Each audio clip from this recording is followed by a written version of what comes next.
గులాబీలు గుత్తులు గుత్తులుగా పూయాలంటే ఈరోజు నేను చూపించబోయే ఫర్టిలైజర్ని ఇవ్వండి. చాలా బాగా పూలు పూస్తాయి. మరి ఈ ఫర్టిలైజర్ ఏంటి, ఎలా తయారు చేసుకోవాలి, ఎప్పుడు ఇవ్వాలి, ఇదంతా కూడా నేను మీకు వీడియోలో క్లియర్గా షేర్ చేస్తాను. వీడియో స్కిప్ చేయకుండా చివరి వరకు చూస్తే ఎటువంటి ఇన్ఫర్మేషన్ కూడా మిస్ అవ్వకుండా ఉంటారు. ఎవరైనా ఛానల్ని కొత్తగా చూస్తుంటే ప్లీజ్ సబ్స్క్రైబ్ చేసుకోండి.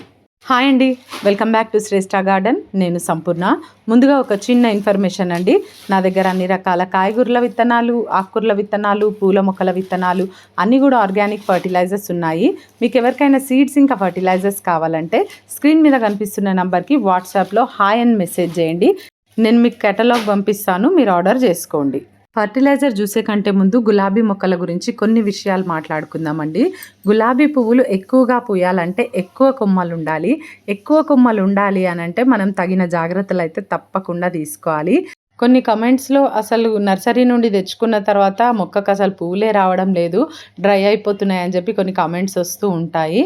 మనము తెచ్చిన వెంటనే ట్రాన్స్ప్లాంట్ చేయకుండా ఏ మొక్కనైనా నర్సరీ నుండి తెచ్చుకున్న తర్వాత ఒక 4 నుండి 5 రోజుల పాటు అయితే పక్కన పెట్టేసి ఆ తర్వాత మన ఇంటి పరిసరాల వాతావరణం ఆ మొక్కకు అలవాటు అయినాక మనము రీపాట్ చేసుకుంటే మొక్కని మంచి రిజల్ట్ ఉంటుందండి. ఎందుకంటే మీరు తెచ్చిన వెంటనే మీరు ట్రాన్స్ప్లాంట్ చేసిరనుకోండి, ఆ మొక్క షాక్కి గురవుతుంది. ఎందుకంటే అక్కడ నర్సరీలో ఉండే వాతావరణం వేరుగా ఉంటుంది, మన ఇంటి దగ్గర ఉండే వాతావరణం వేరుగా ఉంటుంది. కాబట్టి ఈ టిప్ అయితే మీరు తప్పకుండా ఫాలో అవ్వాలి. మనకు పువ్వులు ఎక్కువ పూయాలి, మొక్క బాగా బుషిగా పెరగాలి అంటే కూడా సాయిల్ మిక్స్ మంచిగా ఉండాలి. 30% రెడ్ సాయిల్, 30% కోకోపీట్, 30% వర్మి కంపోస్ట్, ఒక 10% నీమ్ కేక్ మనం కలిపిన దాంట్లో మనం గులాబీ మొక్కను పెట్టినట్టయితే చాలా చక్కగా వస్తుందండి. మనం మొక్కను నాటిన తర్వాత ఒక 15 రోజుల వరకు ఎటువంటి ఎరువులు ఇవ్వాల్సిన అవసరం లేదు. మొక్క నాటిన 15 రోజుల తర్వాత వర్మి కంపోస్ట్ అయితే ఇవ్వడం స్టార్ట్ చేయాలి. ప్రతి 15 రోజులకు ఒకసారి వర్మి కంపోస్ట్తో పాటు ఇంకా కూడా కొన్ని ఆర్గానిక్ ఫర్టిలైజర్స్ కలిపి మనము మొక్కలకు ఇస్తూ ఉండాలి. మొక్కలకు ఎక్కువ బ్రాంచెస్ రావాలంటే రెగ్యులర్గా డైలీ 1 టైం అయితే మొక్కకు షవరింగ్ అయితే తప్పకుండా చేయించాలండి. అలా షవరింగ్ చేయడం వల్ల కొమ్మలు సాఫ్ట్గా అయ్యి ఎక్కువ బ్రాంచెస్ వస్తాయి. మరి ఈరోజు ఫర్టిలైజర్ ఏంటో ఇప్పుడు చూసేద్దాం. ఇక్కడ చూడండి, ఇక్కడ నేను ఒక 2 లీటర్ల నీళ్లు తీసుకున్నాను ఈ బాటిల్లో. దానిలోకి ఇక్కడ నేను ఆనియన్ పీల్స్, ఈ ఆనియన్ పీల్స్ ఎట్లా అంటే పైన పొర మాత్రమే నేను ఇక్కడ యూజ్ చేస్తున్నాను. చూడండి, ఉల్లిపాయకు ఉండేటటువంటి ఈ సన్నటి పొరలో మంచి మెగ్నీషియం ఇంకా సల్ఫర్ ఉంటుంది, అలాగే మంచి ఫాస్ఫరస్ ఉంటుంది. చూడండి, ఈ ఒక 2 గుప్పెళ్ళు అంటే నా హ్యాండ్ ఫుల్ అంటే ఒక చేత్తో పట్టుకుంటే 2 గుప్పెళ్ళు అంత వచ్చింది. దాన్ని 2 లీటర్ల నీళ్ళల్లో నేను ఇక్కడ వేసుకున్నాను. ఇవే కాకుండా మన వంటింట్లో దొరికేటివే ఇంకా 2 వీటిలో కలుపుతాను, అవి కూడా మీకు చూపిస్తానండి.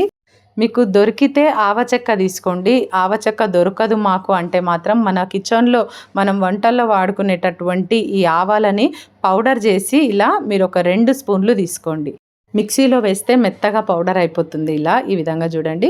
మరి 2 స్పూన్లు ఇక్కడ నేను తీసుకుంటున్నాను. 2 లీటర్ల నీళ్ళకి 2 గుప్పెళ్ళంత ఆనియన్ పీల్స్, ఆ తర్వాత 2 స్పూన్లు ఆవాల పొడి తీసుకున్నాను. ఆవాల పొడి చాలా బాగా యూజ్ అవుతుందండి మన గార్డెన్లో మొక్కలకి. లాస్ట్గా నేను ఇక్కడ టీ పొడి తీసుకుంటున్నాను. ఈ టీ పొడి ఫ్రెష్ టీ పౌడర్, మనము వాడని టీ పౌడర్, ఫ్రెష్ టీ పౌడర్ని ఇక్కడ నేను 2 స్పూన్లు తీసుకుంటున్నాను. చూడండి, ఈ విధంగా ఏ కంపెనీదైనా తీసుకోండి. టీ పౌడర్ మనకి ఇంట్లో ఉండే ఉంటుంది కదా, ఆ టీ పౌడర్ని కలిపేసి చక్కగా ఈ 3ంటిని కలిపి ఒక మూత పెట్టేసి షేడీ ప్లేస్లో మీరు ఒక రోజు పాటు పెట్టండి చాలు. ఎక్కువ అవసరం లేదండి. 1 డే ఫర్మెంటేషన్ చాలా మంచిగా ఫర్మెంట్ అయిపోతుంది. మంచి దాంట్లో మైక్రోబ్స్ వచ్చేస్తాయి. చూడండి, ఒక రోజు తర్వాత ఈ విధంగా అయిపోయింది. ఆ ఉల్లిపాయ తొక్కలన్నీ కూడా బాగా నానిపోతాయి కదా వాటర్లో. తర్వాత మనం వేసినటువంటి ఆవాల పొడి, తర్వాత టీ పొడి, ఇవన్నీ కూడా బాగా దానిలో ఉండేటటువంటి సారం అంతా కూడా ఈ వాటర్లోకి వచ్చేస్తుంది.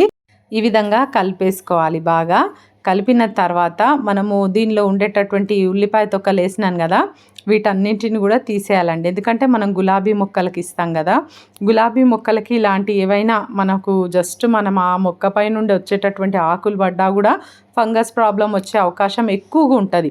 మిగతా మొక్కలకి కూడా ఈ వర్షాకాలం ఏవి కూడా అసలు చెత్త చెదారం మన పాట్స్లలో ఉండనియొద్దు. ముఖ్యంగా గులాబీ మొక్కలకైతే చాలా జాగ్రత్త వహించాలి. ఇలాంటి ఏవి పొట్టు కానీ ఏదైనా ఈవెన్ బనానా పీల్ అయినా కూడా డ్రై చేసి చక్కగా పౌడర్ చేసి ఇవ్వండి. ఎటువంటి ప్రాబ్లం ఉండదు. మీరు డైరెక్ట్ బనానా తొక్కలు ఇచ్చేసిరనుకోండి, వాటిపైన ఫంగస్ వచ్చి మళ్ళీ అది మొక్కకు సోకి పెద్ద ప్రాబ్లం అవుతుంది. ఈ విధంగా మనం చక్కగా అన్నీ కూడా తీసేసుకున్నాను. ఈ పీల్స్ని మనం కంపోస్ట్లో వాడుకోవచ్చు, లేదంటే మట్టిలో డైరెక్ట్గా పెట్టొచ్చు అండి. ఇక్కడ నేను ఎన్ని నీళ్ళలా కలుపుతున్నాను అంటే ఒక 4 లీటర్ల నీళ్లు తీసుకున్నాను. నార్మల్ నీళ్ళు 4 లీటర్లు, తయారైన ఫర్టిలైజర్ 2 లీటర్లు.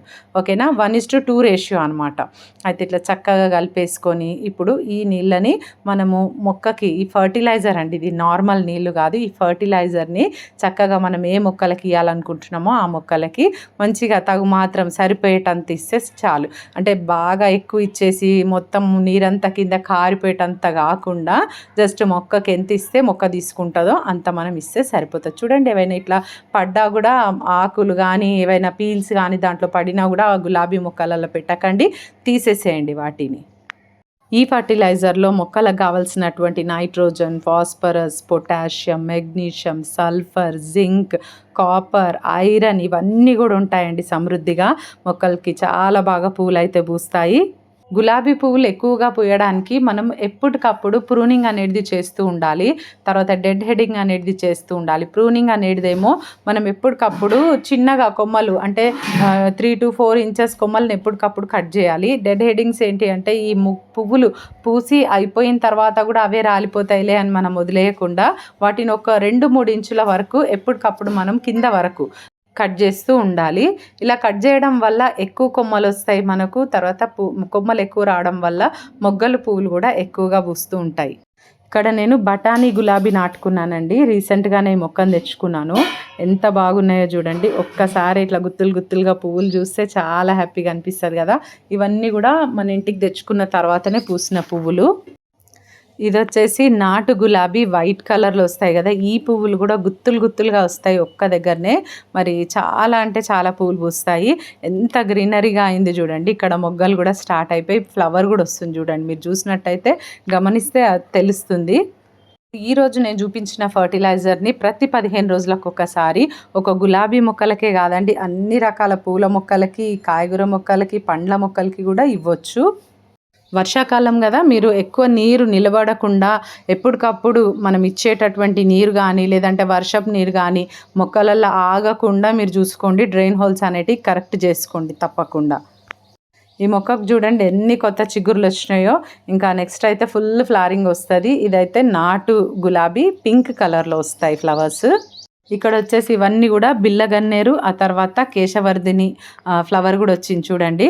ఇదండి ఈరోజు వీడియో. మీకు ఇన్ఫర్మేటివ్ ఉందని నేను అనుకుంటున్నాను.